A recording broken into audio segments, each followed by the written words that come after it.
Glad to have you here with us today. We have some really fantastic recipes prepared for you.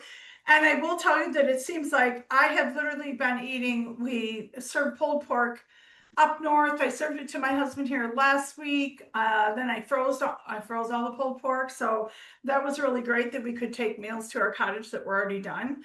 But we have some really great Father's Day feast ideas for all of you. And we're going to launch this with Terry Munson, who has an incredible cowboy caviar prepared for you. And this is really going to be a great recipe. It's super simple, so just follow along with her. And you can also find that recipe at boncook.com or perhaps even in the chat or on our blog. And once Terry's done, Rhonda Kill is going to show you how to make some fabulous donuts. And then we'll come back to me with the pulled pork and coleslaw.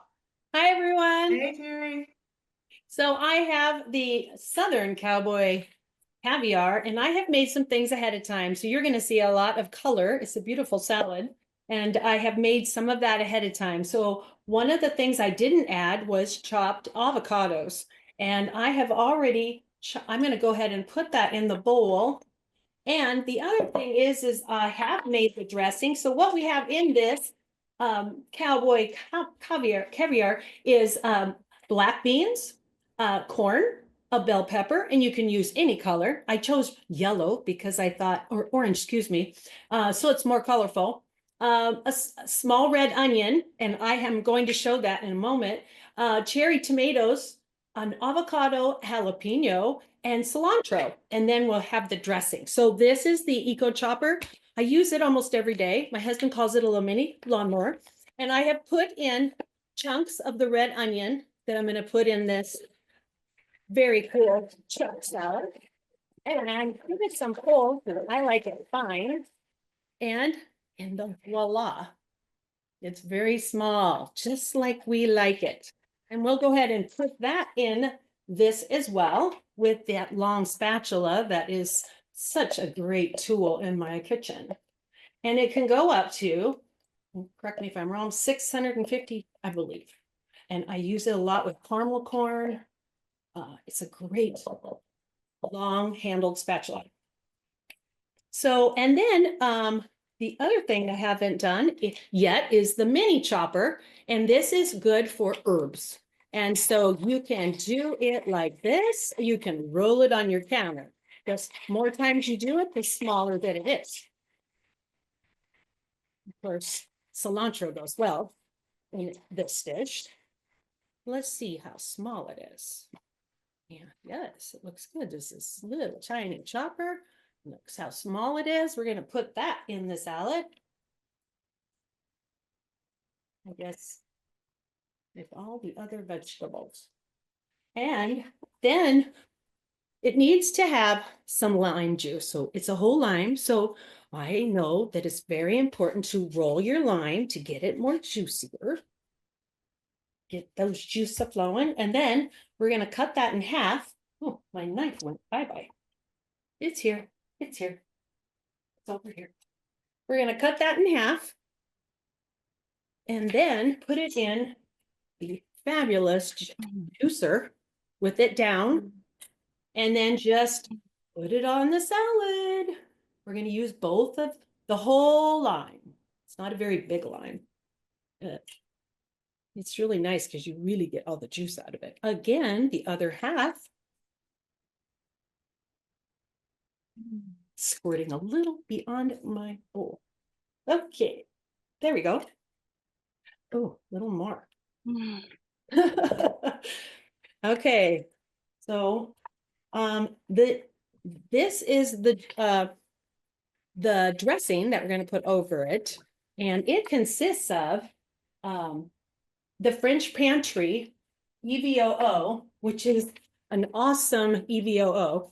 Never found better. And I won't tell you what it is because Eric's put it in the chat. Apple cider vinegar, lime juice, honey or agave, garlic powder, cumin, and salt and pepper to taste. And also, I'm going to put in the garlic paprika. It comes from the Daily Grind. You have so many choices, 5 choices. And this is probably my most favorite of the salt grinder, and that's garlic paprika. We're gonna just put it in here because I'm gonna toss it. And the other one is the Madagascar pepper, which is the pep rally, which looks like this. And the grinders are super easy to take off and change them out. So I'm gonna do the pepper grinder. And then we're gonna put this in here. And we'll use this spatula to get it all in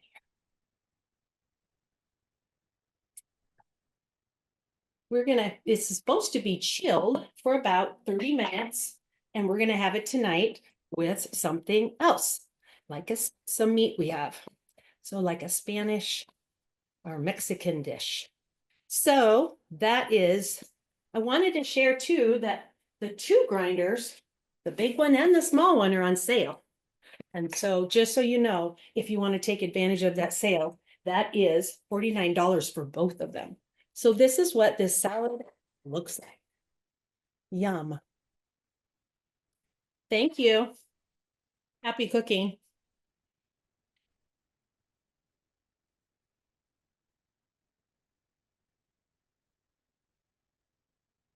Great job, Terry. Thank you so much. Welcome. I love that recipe. I can't wait to make it myself. I bought all the ingredients, so I'm ready to do that next week when I go up north. And we're Yay. going to shift over now. By the way, Terry, I know you have another commitment tonight, so thank you so much for being certainly a part of this. It was really awesome. Thank you. Good job. Thank Next, you. we're going to move over to Rhonda, and Rhonda is going to do cake donuts. I know she has a fabulous recipe all ready and waiting for you. I just regret one thing, and that is that I'm so far away that I can't try them out with you and a nice cup of coffee. Terry, just real quick. Oh my goodness, that looked so gorgeous. And I can't even imagine that not being incredibly delicious. What a great recipe. So yeah, these donuts, of course, I had to practice last night, right? My husband just hates it when I practice on these sweet. And I was like, wow, so what do you think? And he thinks way better, absolutely way better than any kind of cake donut that you can buy or anything. So I'm excited to show this to you. It's really easy. One of the things that's important, though, I think with all baking, especially, just the different things, always being super precise with your measurements, especially with your flour, spooning that in, leveling it off before going ahead and sifting it. That's really important. And so what I wanted to do is to show you how to easily put this together. Now this is cinnamon, it's called cinnamon and sugar baked donuts. So when you're looking up the recipe, or like I think Terry just told you, and see, I have just a couple of little pieces. I wouldn't have wanted those lumps in my donuts, right? So I'm just taking that extra time. When you're making something special, it doesn't hurt to take that extra time at all. Now, the other thing that I'm going to be adding, so this was 1 cup of all-purpose flour, and then I'm going to be adding a teaspoon of cinnamon. And I don't know what type of cinnamon you like. Because you don't use a lot of it, I think it's really good to try to get an extra lovely kind, just something extra, because when you do, think of when you're making cinnamon rolls or a spice cookie or anything like that, you want to have a good cinnamon. So just thing to consider. And then I'm curious, maybe you guys don't do this kind of thing, but like I used to take my baking powder and put it right in. I didn't think I needed to sift that, but it doesn't work that way, because once there's little lumps, and I'll show you sometimes. Okay, and I just want you to, there's all these little sabotage things that can happen when you're baking. And so if you're kind of thinking about that in advance, it just helps you relax and have more fun. And then you just are happy because you have better better results. Okay, and then here, this is baking soda. And again, all the increments are going to be in the recipe, so that's fine. And then I'm adding some, the flour, brown sugar. So this is just kind of what we're going to do. I'm just going to mix that a little bit and then kind of incorporate that brown sugar a little bit. And I wipe up my mess a little. This recipe is so good. The dough is so tender. It's just kind of hard to, you have to make it. Sorry, you just have to make it. And when you see how easy it is, then you're going to be like, okay, fine, I can do that. Now I do want to mash some of my little pieces of brown sugar, but I don't want to get, and I could have mashed that through my sieve also. Matter of fact, well, it just doesn't matter. You can do it either way you want. But it's just a good thing to make sure that you don't have those extra lumps hidden. And this is just an easy way to do it. Now, the other thing that I want to add, the final thing, is nutmeg. And you can get nutmeg, of course, here, the dried version. But if you have a nutmeg grinder, I think this one is, this is really sad. I think it's like 35, 40 years old. That's how old I am. But this is wonderful. And fresh nutmeg, the aroma is so wonderful. And you see, I'm just doing a little bit, just a very little bit of that fresh grind. I think the nutmeg was asking for a quarter teaspoon. So obviously that's not going to be quite as strong as that fresh grind. But just, again, something to think about. Nutmeg is good in all kinds of baking, but honestly, nutmeg is that secret ingredient chefs use in pasta and potato dishes a lot. And it's only a little bit of nutmeg each time, but just to think about. Okay, so I have that all set and ready to go. And then, I didn't tell you about the salt. Now, what I want to do is use like a half of a teaspoon of sea salt. And so what I like to do, I happen to know what a half a teaspoon is. So I just count, and I just hold it here. 1, 2, 3, 4, 5, 6, 7, 8, 9, 10, 11, 12, 13, 14, 15. Okay. Isn't that awesome? That I have my little half teaspoon that I can put in here. So I'm going to add that. And then let me see what I can do just to make sure I get that evenly around. And that should be just great. Okay, so I'm going to set that aside for a minute. Then I want you to see how easy, again, the next part is. And let me see if, I'm going to have to pop this in the microwave just for a second because it cooled off too much. I'm looking for melted butter. So that's what I want to I'll just put that in for a couple of seconds. When you're making muffins, especially, one of the other things that's so important to do is to make sure that you have everything at the correct temperature. So what I'm saying for that is all of the cold items, the dairy items, you want to make sure to have those at room temperature. When they say room temperature, they're not kidding. Okay, so now I have an egg that I have been, let's see where my little whisk is. Here we go. I have an egg that's been sitting out.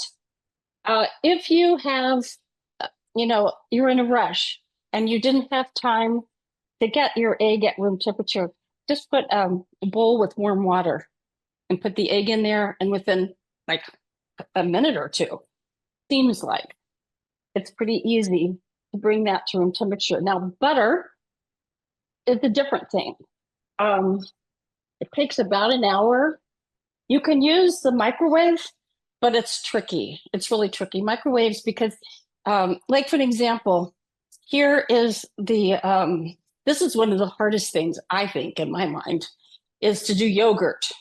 So I'm adding yogurt, but in order to get that to room temperature, it takes a long time just sitting in the cup on the counter.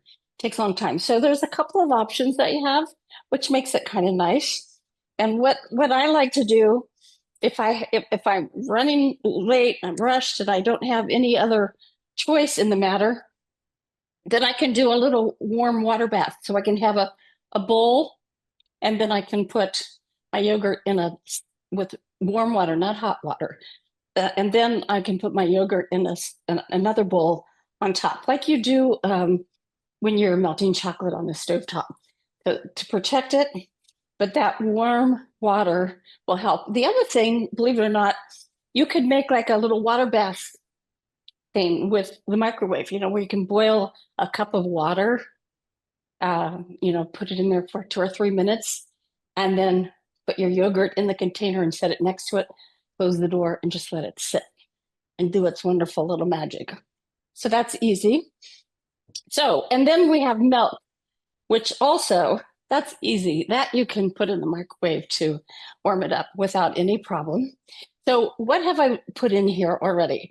I put a cup of flour, a teaspoon of baking powder, a 1/4 teaspoon baking soda, a 1/2 teaspoon sea salt, half a teaspoon. I put the recipe called for 1/2 teaspoon of cinnamon.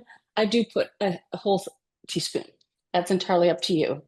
And then a 1/4 teaspoon nutmeg. Okay, and then here we have our egg, and then we have the milk and the yogurt. And so we are going to just kind of mix that around.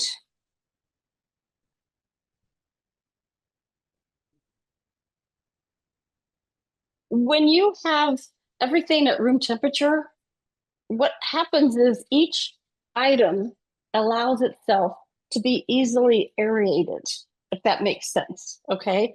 And so that means that any of the air that you have in it, that's even going to get better, right? When it goes in the oven, because the heat in the oven is going to expound on all that. So it just makes it really nice to think about.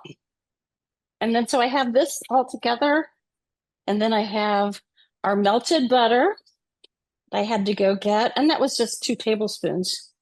So, and then for the vanilla, I wanted to say, you could do a teaspoon, teaspoon and a half. If you're just crazy about vanilla, what did I have a 1/2 tablespoon here, so teaspoon and a half. Vanilla does add a lovely, mellow, sweet softness, because, you have to be careful with cinnamon, because cinnamon is harsh, and it's perfect magic when you have exactly the right amount, but you don't want to put too much. You really don't. Like when we have our topping for our donuts, the recipe calls for maybe 1 tablespoon. I know some people that would, with 1 cup of sugar, 1 tablespoon of cinnamon. I know people that would only even do 1 teaspoon. Again, it's all to your preference to think about. So, you see how really hard and difficult all this was with all my messing around? I just love that you could do this. You don't have to worry about yeast. You don't have to wait for hours. This bakes in like 10 to 12 minutes at 350. And I mean, wow, how can you go wrong? So just going to put this together. Now, we don't want to overmix, same as again with muffins. So, there are certain things, gentle mixing is important with these donuts. And you're going to be so grateful that you didn't go crazy with it, because they are so tender. The what do they call that? A tender crumb? That's exactly what it is. It's so airy and wonderful. Now we're going to dip ours in melted butter and some cinnamon sugar. But you can do all kinds of things. You could do buttercream frosting. You just make it a little bit more liquidy so that you can dip them in after they're baked. So all I'm doing here is making sure that I don't have any more of the, I want to make sure that I don't have any flour showing, but I'm not, as you see, I'm being very gentle. And it just makes it so nice that way. Okay, so that's the donuts. Isn't that pretty awesome? I'm just like, wow. Okay, so I'm going to put that over here for a minute. And then I put these in the oven before and just took about, they're just barely warm now. And I think, let me see what I want to do with it. I'm going to rearrange my items here.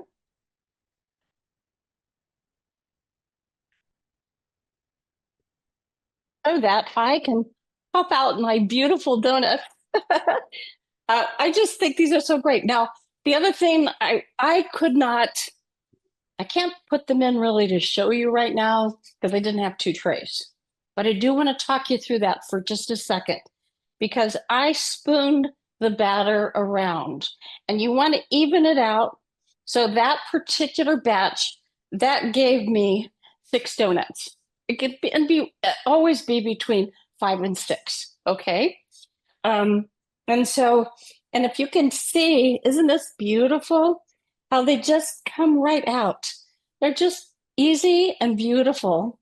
And I love this. Now, the other thing is, if you wanted to, so let me give you a couple of ideas real quick. I'm going to put that down. Wow, I didn't realize, I thought my kitchen was warm. And here I had everything ready. Well, my butter is not to get it soft again. So give me just a moment. I hope you're thinking about what you're going to put on your donuts. Maybe you want to try the cinnamon sugar the first time, right?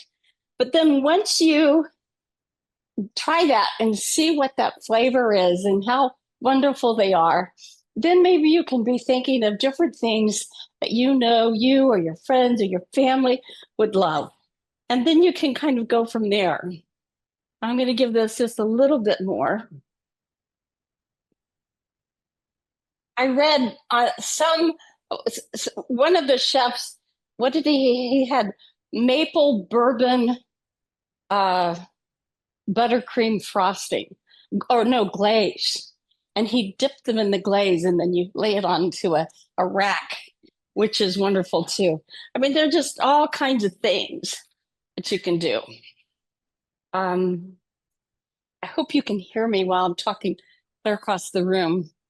So if anybody has any trouble or any questions, will you please let Eric know so that I can, because I won't be able to see your question in chat.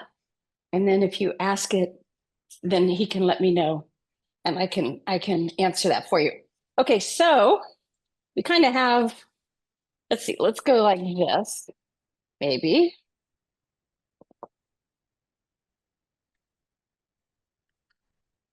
I hope this is making you hungry. I know, see, we have the healthy part first. And you're going to be blown away after you see what Cindy's making. So I don't know. You know, I just heard that the kids are coming over for brunch on Saturday. And I'm like, I am so excited. This is going to be an extra thing that I want to do for them. Now, as far as the cinnamon and sugar, the batter, this again is totally up to you. Baked donuts, you don't have all that extra grease, right? So you are so ahead of the game, right? So you might want to just skip the butter. Okay, they are so good. Trust me, they are. But you could just skip that part if you wanted to. Again, sometimes it's easier, you know, the first time you make them, and then you can, but see, look how beautiful this is. And I don't know. And there, see, I can even feel in my hand how light and airy they are. And they're just so good. When I think of those cake donuts that are at the grocery, it's like, oh, no. Okay, so here we go. Oh, and this is another thing that I was thinking actually about the grocery store. But you know how when we were making waffles, a couple of brunches ago when we were doing all those waffles. Do you realize that they fit the toaster perfectly? And so make extra and pop these in the freezer up to 2 months. They can go in the freezer, right? Now here, I could do both sides, but I don't want to. It's just too much. I don't think there's any need for that. But again, that's entirely up to you. Um, it is really good with the butter and the cinnamon, I have to say. But I think you're going to be pleasantly surprised for anybody there that would love, love, love to have something this yummy, right? And not so many calories. So see, here's with that extra wonderful sugar. So you can have different ways you want to do it. You can pile a whole plate, and then you can put some fun here. I always trying to think of what I can do for fun. I think it's kind of nice, if you want to do serve some orange slices with your donuts. You can take the peeling off if you want, or you can just do the slices, the half slice, so everybody can pick that up and eat that easily. I know guys don't mind that a bit. So it's kind of fun thinking about Father's Day coming up and what you can do to just let them know how much you love them. And I hope you enjoy trying whatever you do with these donuts. Take it away, Cindy. Great job, Rhonda. I want some donuts. The ones you sent me in the photo you made yesterday looked so fabulous. I thought, oh, too bad you're so far. And what's amazing to me is how simple the donuts are to make. And we have a really great bakery up north by our cottage. And the kids every morning when we're up there this whole past weekend, they were like, Papa, are you going to get donuts? Are you going to get donuts? And I was thinking, you know what? I don't have all the ingredients, but I should have brought it and made them some donuts. And what a perfect way to do it, because you could also melt the chocolate. Because, of course, the young children, they love to have donuts with dipped in chocolate and sprinkles. And a lot of times when my husband goes to the bakery, they don't have those donuts. So they make him wait and they go and get some chocolate and they dip it, then they do it in sprinkles, which is so nice of them. But I could make it with them, and I think I probably will be doing that. And I thank you so much, Rhonda, for that great recipe, and Terry for that great Southern Cowboy caviar. I can't wait to make both of them. And the donuts, I have made them many, many times. I just haven't made them yet this spring. So let's move on to our next recipe, which is beef. What you need is I'm sorry, it's not beef, it's pork. You need a pork butt roast, or a Boston butt, as they call it. And this is a piece this was actually twice this size. And they generally come in at around anywhere from 5.5 to 8 pounds. This is what they had at the time. So what I did is I cut it in half today and I roasted the rest of it. And what I'm going to do is I'm going to show you how we get this ready. And some things that are really, really amazing about this is how the Fortes products will actually brown that meat so beautifully. You do not need to sear it ahead of time. All you need to do is I started out at actually 375, and then I turn it down once it starts getting crispy on top, and I'll show you that in just a minute. But the first thing we're going to do is just take a look at this. I kind of want to see how much fat is on here. I see there's too much.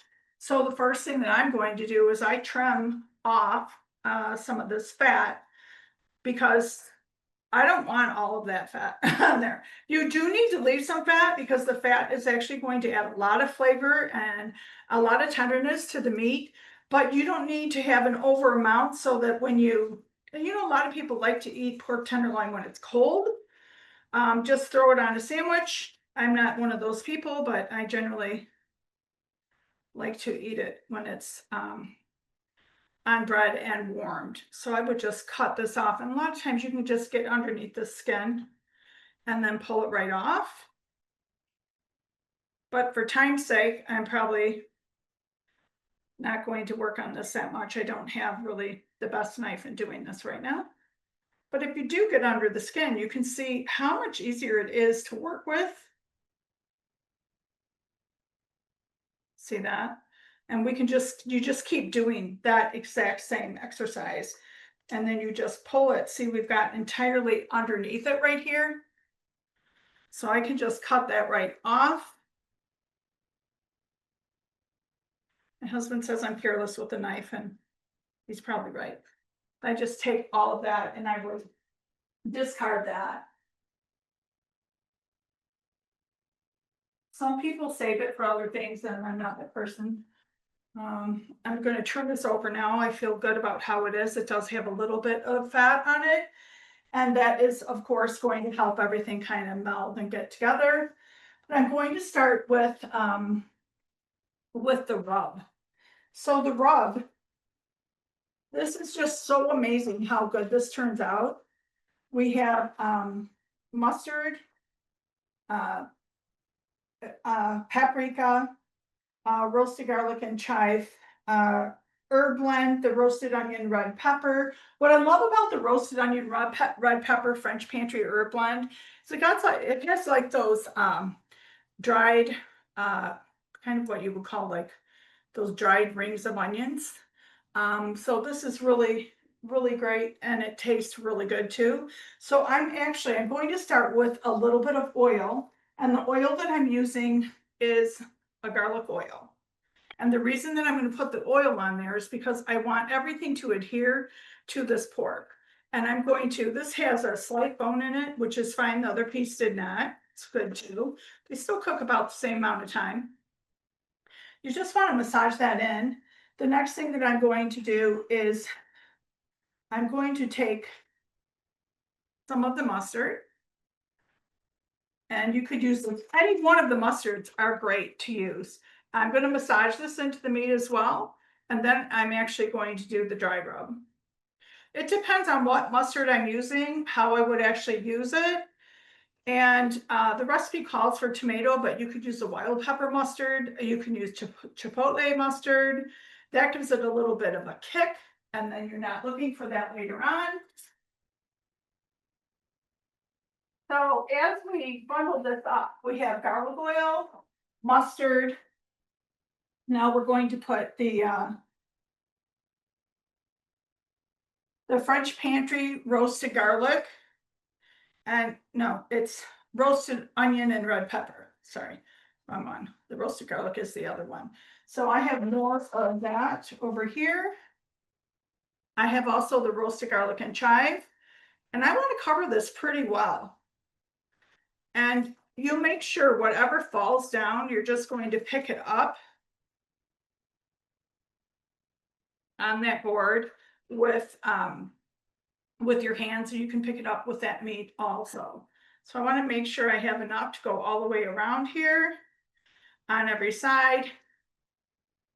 And then I know it's kind of gross to watch them do this, but hey, this is how you make a great dinner. So don't be afraid. Make sure that you get inside all the crevices, because you don't want, even though you are going to put sauce on it, you still want the flavor to really shine through what you're making. Then I would just take this and sweep it across so it kind of picks up the rest of that. So we have a real nice looking pork here. And I'm also going to wash my hands again, something you have to keep doing.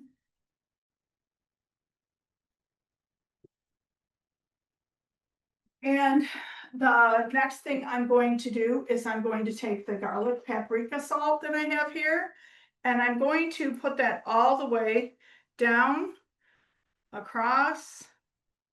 This is a big chunk of meat. You want to make sure that you do have enough salt, because you do want it to be flavorful. What you don't want to do though is overpower your roast so that it's only salt that people taste. The best roast or best food tastes the best when you put ingredients together that complement one another and bring about that flavorful taste. Next thing, I'm going to use the pepper. I have the Madagascar pepper here. And I'm going to do the same thing. I know when I first started cooking, I was always just paying attention to the top. But now I really pay attention to all pieces and I really want to take that rubbed in a little bit more. I'm going to take the rest of the mustard. And this is going to be a sealer, pretty much a sealer for the others, all sides of the tenderloin. So it's going to seal in those herb blends so they actually stay in alignment with the roast. So you want to just make sure that you get that kind of everywhere again. You get more in one area, not the other. You want to be cognizant of that. Then I'm going to remove my board, place that in the rectangular mold.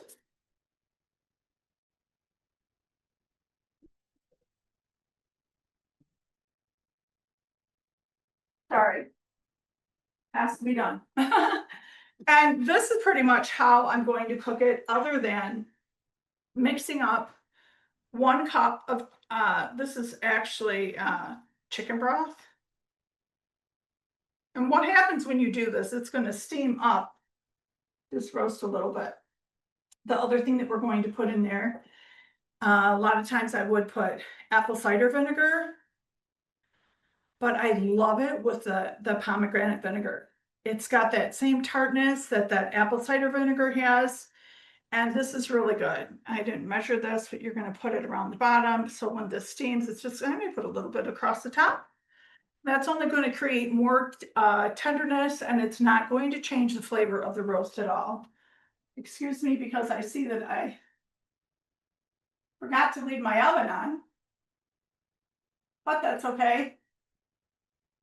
And I start this out at 375. I'm just going to set it aside until the oven's hot enough. And you are going to be amazed at this beautiful roast. When I cook it, the other thing that I do is I take a large bar mat, it's actually in my sink, and I take a square bar mat, and I make sure that it's covered all the way, so that maybe a little bit of steam will get in or out, and that's quite all right. So I uncover it, but take a look at this beautiful roast. So this roast, I did not broil it. I did not do anything other than what I just showed you. And it's so amazing to me how perfectly the roast comes out. So the next thing we're going to do is, actually I've had it out of the oven for a couple of hours, but we're going to place this in a bowl, and then we're going to use our forks and we're going to separate it and pull it. And it's called pulling it.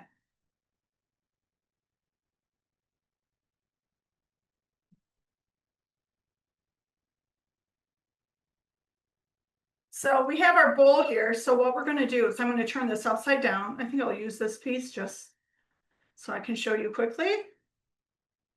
We have our 2 forks. You could do this also with your fingers, but it works magically with the forks. So I'm just going to go against the grain.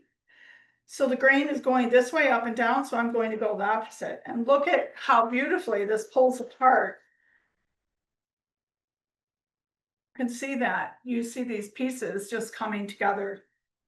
So nice, looks so good, and it smells so good.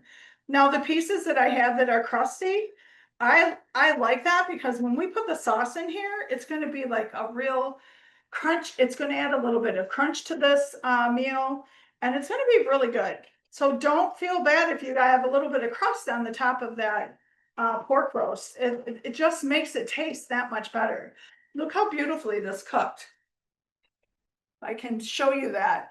It just is cooked perfect inside and out. And that's how you want it. You want it nice and moist inside, and you want it, I like it a little bit crunchy on the outside, and then we're ready to make the sauce and just see what is next with that. So you know when your pork is done, when you put like even a fork in the middle of it and it just wants to fall apart. When your pork wants to fall apart like that, it's definitely ready to come out, but you might have some areas in the pork that are not ready, that maybe you should really rotate whatever the pan that you're cooking it in, and rotate it about every hour and a half, because this cooks for anywhere from 5 to 7 hours, depending on the size of your pork. So this makes a lot. This is a half of a pork roast. An entire pork roast, of course, I'm going to take the next half that I cook and I'll put it in the freezer for the next time that we're with the family, and the kids, everybody loves pulled pork sandwiches. And it was so easy because I usually go to my cottage and I'm cooking the entire weekend. Everybody says, gosh, you never get outside. You never stop cooking. I'm like, yeah, I know, but what are you going to eat here? My kids don't love restaurant food because they're used to eating homemade, and they cook at home. So they expect, we cook together up north too. So the whole idea there is make some food that you can take. And then I really had a restful weekend because almost all of the food I had made at home the day or 1 or 2 days before. And then I threw the food in the freezer. I prepped a lot of meals. I did a lot of different things with that. And it was just made my life so much easier. And I really got to enjoy the grandkids and enjoy my family in another way that I wasn't like, always busy in the kitchen. I love being busy in the kitchen, but they want me to spend time with them, just like when they were little. They still crave those same things. So we have the pork here, and I'm going to show you how we're going to make the sauce. I'm making half the amount of sauce right now, and you could use a tomato sauce, boiled down tomatoes, but quite honestly, the best sauce is made with ketchup. And I do use, Heinz has a great organic ketchup, and this is the one that I use.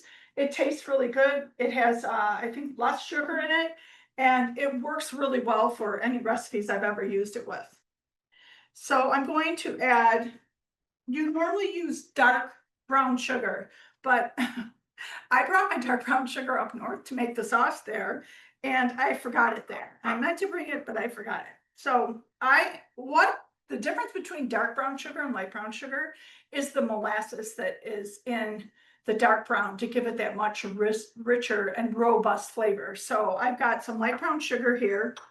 And what I'm going to do is I'm going to take the sugar. It's too much. And I have 1 tablespoon of molasses, and I'm going to mix this together.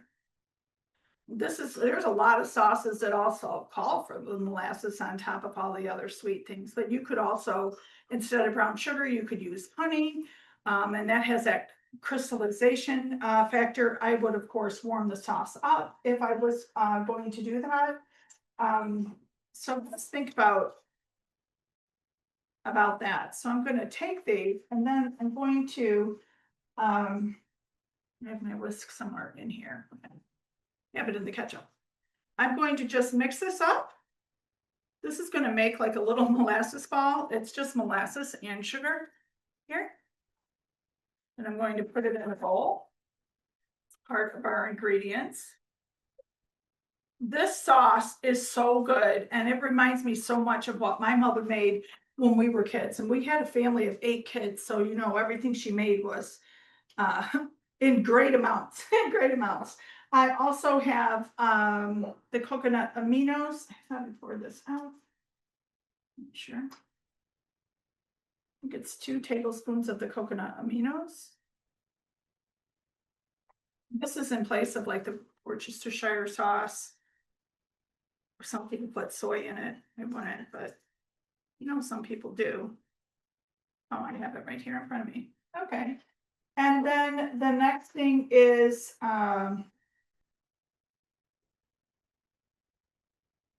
the roasted garlic and chive blend,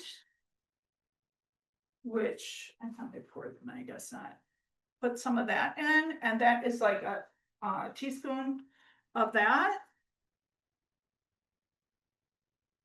The roasted garlic and chive as well, however, I ran out of it. I need to order more. And then I'm going to put just a little bit of that tomato mustard in here because that is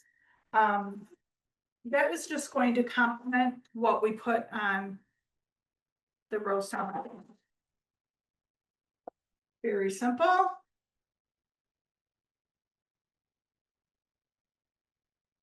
I wouldn't use all of this. Everybody likes a differing amount of barbecue sauce. So what I do is I put some of it, maybe a third of it, on the meat, And then when they make the sandwiches, I serve it on the side. I take the ketchup bottle, I empty it, and then I fill it with the sauce, and I just write on it with permanent marker barbecue sauce. And that way everyone knows that that's what that is. Right now, I'm gonna take a third of this and I'm gonna mix it in here. I'm gonna put a little bit of pepper too, because I didn't. Madagascar pepper is pretty strong, I love it. And then we just mix this up.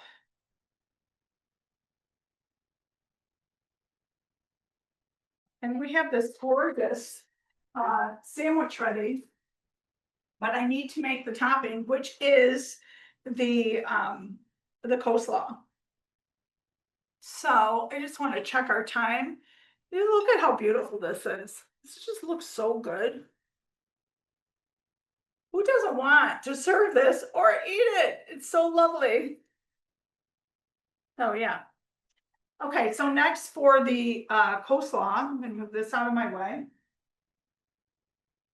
I have a new bowl here now. And my oven is ready, so I'm gonna stick this baby in the oven. And it's gonna cook until I'm more than ready to go to sleep. I'm sure of that. Okay, so this bowl, what I have here is carrots. Now you can mince the carrots fine, you can chop them with the Eco Chop.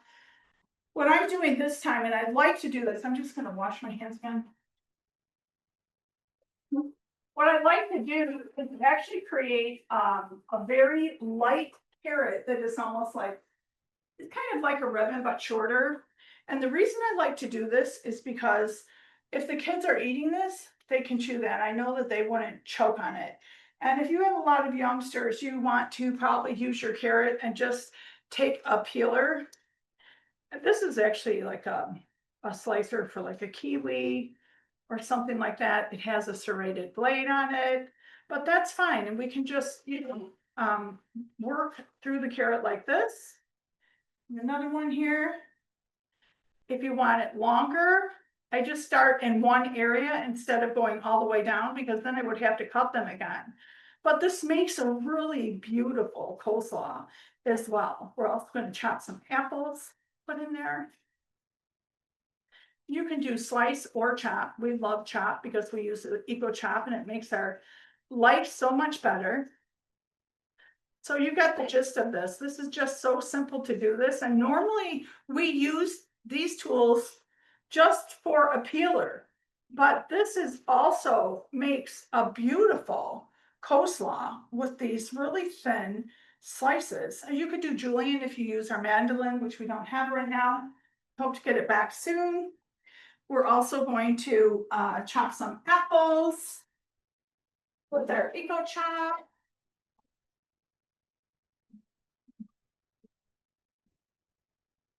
Sorry, I forgot to get that up. So the apples should be a little bit chunky, so I'm gonna put them in, and I'm gonna pull like 4 times and see how they turn.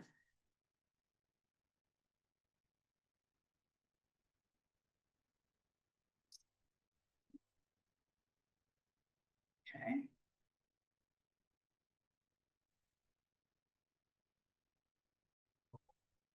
So simple. I think this is pretty good, except I'm gonna take this, maybe I'll do 2 more, so I can, there's just a couple of.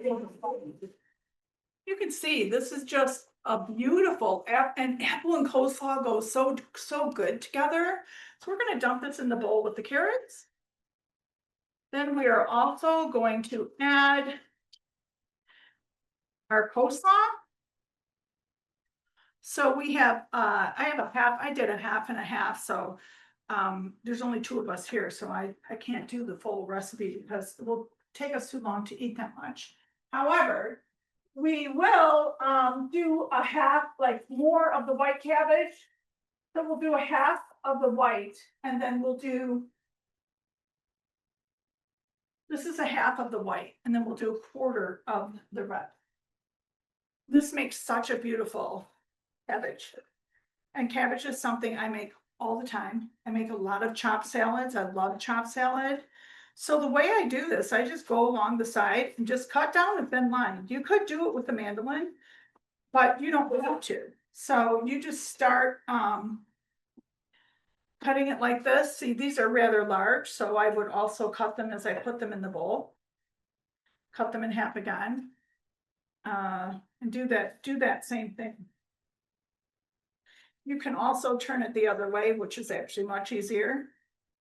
I go across here, and then I can cut that again. You can turn it this way, is the smartest way to do it, like you would an onion, and just cut right straight across. But just I wanted to definitely, show you how that turns out. How pretty. Cabbage is so good for you. I know anytime that my stomach is upset, if I eat cabbage, I always feel better. I don't know about you, but it happens to me.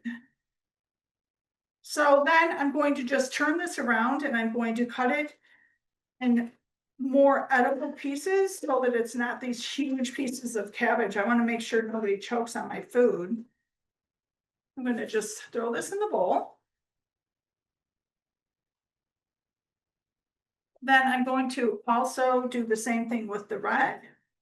This will make, even if I use half of each one of these, it still makes a lot of cabbage. And you can make it smaller or larger and, just kind of figure that all out.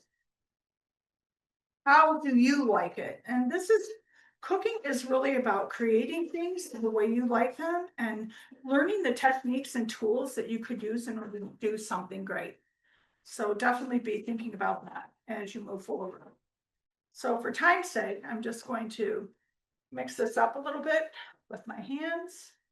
If you can see, that looks really nice. So we have the apples and we have the red cabbage and the white cabbage in there. Look at how nice the carrots look, that they're sliced in those little ribbons. It just turns out really pretty. And then we're going to also make a little bit of dressing for the salad. So for the salad, what are we doing here? We have the recipe right here. French pastry. You can do all kinds of dressings. I prefer an oil and vinegar dressing. So what I'm going to use again the pomegranate, and I'm going to use the oil. My rule of thumb for coleslaw, I use half and half. If I were making a dressing to sit at the table and eat with dinner, I use a third of vinegar and 2/3, not 2/3 of a cup, but 2/3 amount. So I use double the amount of the vinegar that I would normally use. So we're going to use our garlic oil and our evu oil, and we're going to mix these up.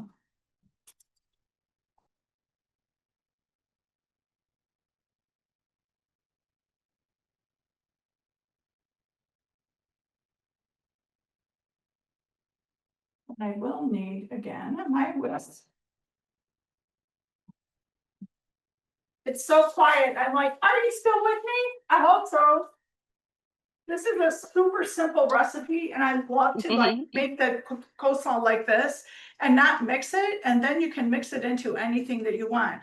If you wanted to make a stir fry, you can throw that right in it, because what is it? It's cabbage and carrots and a little bit of apples. It'll taste really good over rice or with rice. And think about, well, how do you want your food to perform? What do you want it to be, and how do you want it to taste?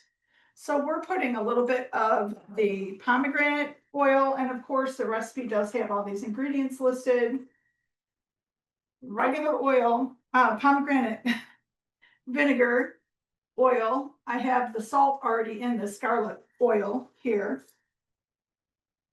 I'm going to mix this up a little bit, and then looking at the recipe, there's so many different variations. There's our recipe for this crunchy coleslaw has the recipe for Mediterranean slaw used with Greek yogurt, spicy slaw, fruit and nut slaw, herb infused slaw. So we're using a little bit of a combination of all of those. So we have pretty basic right here. We're going to put in the pepper. I always put in a speck of sugar. It always makes the coleslaw taste better. And I'm out of roasted garlic and chive would be going in here immediately, but I had to buy something I never buy, and that's garlic powder, because I don't ever use it. I used to use it all the time, but I never do anymore because I always use the roasted garlic and chive one, which I am out of. So I always taste this before I mix it. It tastes so good. I love vinegar. This pomegranate vinegar just kicks this recipe up a notch like never before. So you can see we have a total here of about, let's see, it is half of a cup. And I'm gonna pour this in because I'm going to also cut the rest of those later. Just to show you a little bit of how this is going to go here.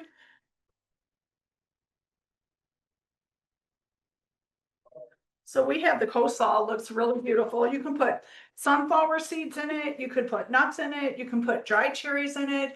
What's your flavor? What do you love? How do you want your food to taste? Think about that as you move forward, and that's really what's going to make all the difference in the world. And last night we came back from the cottage. I didn't have anything prepared to make, but we ordered some Lebanese food.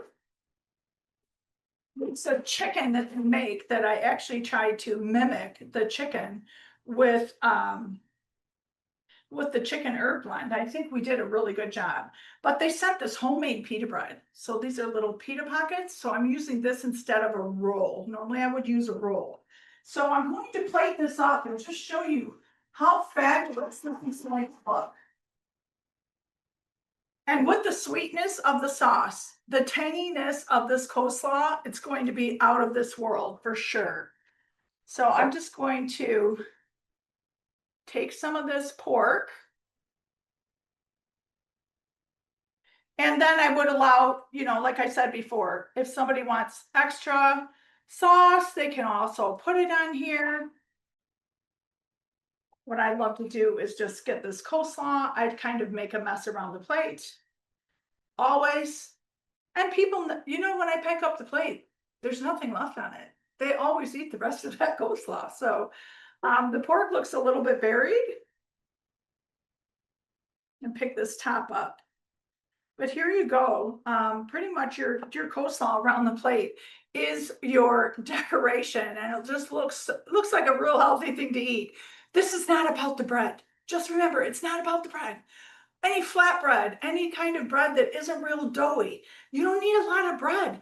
You have this beautiful pork roast that really, this one had less fat on it because I left the fat side for me to show you how to trim it. And then you just make the coleslaw. You can do it while the pork is cooking. You can do it the day before. You can do it when you have 10 minutes. So I just think it's really great to really take the opportunity to really enjoy this fabulous sandwich. And if you want to have a big hit for your Father's Feast on Father's Day, you can make this. And next week we're going to do sliders again. So we're going to do sliders with truffle mayonnaise and homemade French fries. What man doesn't want that for dinner? Come on, they all do, right? So anyway, this is pretty much sums it up. We have a lot of great things on sale. The donut tray's on sale. The mini chopper's on sale with the Eco Chop as a set. Just some fabulous things together in moving forward. And I'm real excited to present you these recipes every week.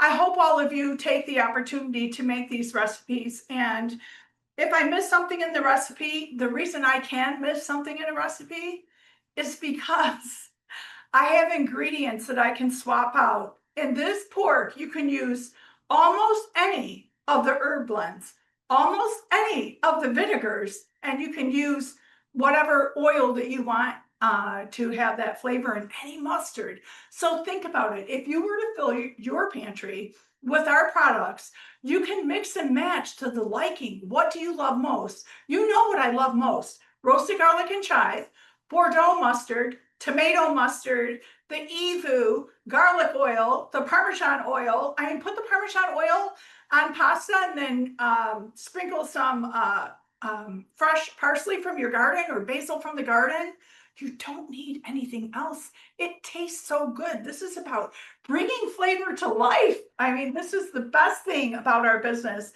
and the best thing about our food. But I want to take a minute and just see if anyone has any questions. And I really want to thank Terry and Rhonda for doing such a fabulous job. I'm really excited to have the opportunity to partner with you. And I know many of you have also mentioned that you'd like to partner. We will be in touch with you because we have lots of great recipes going on. Next week, like I said, we have sliders, we have French fries, and we have pickled red onions. So anybody that would like to be a part of that, please reach out to Eric.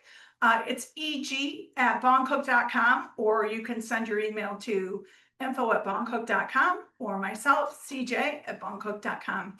So thanks everyone so much. If you have any questions, Eric, are there any questions from anyone? I can't see the time I actually. believe I've answered all the questions that came up. It is 9:03. We're good? We're good. We've got all the questions answered that have been asked so far.